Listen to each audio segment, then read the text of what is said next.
Boxing for a Cause.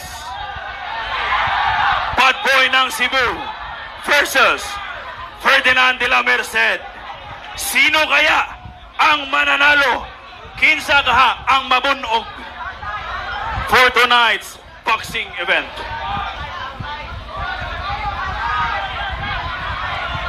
Judges, we got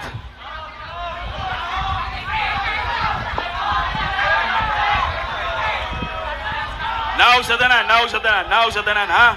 Ato say clear tong stage, ato say clear. Ginhawa sa tagamay, ha?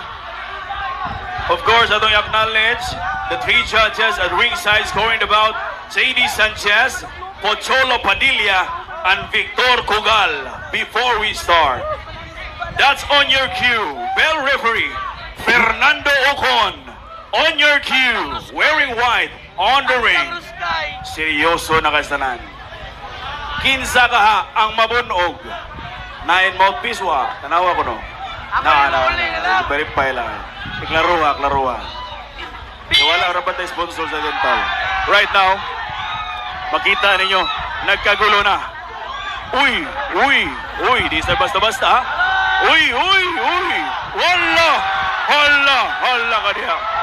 Hala ka diya. Ha? Uy, on top, si Ferdinand de la Merced, on the top. Ha? Ni barog dayon si Ferdinand de la Merced. Si Bad Boy ng Cebu, nawahi o pagbarog. Grabe gani. Endurance ba ni siya? O sa padagan na sa lawas? Ha? Uy. Ha? Uy, kamao sa manumbag ha? Di ba basta-basta? Si Ferdinand de la Merced, the Philippine Looper, from Nueva Ecija, is wearing blue headgear. Hala, you're wrestling. Hala ka niya. You're wrestling.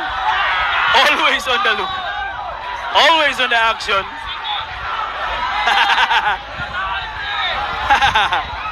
Oh my God. Ha? Ikaduha na down. Gikutasan na si Philippine Looper. Ferdinand de la Merced, gikutasan na. Is this about the size or is this about the endurance? Mo ni pangutana diri karon. Philippine Looper, Ferdinand de la Merced, is all about the endurance, the stamina, walking from point to point of Philippine Islands versus Bad Boy ng Cebu of Consolacion, Cebu, wearing red on the red corner. Uy!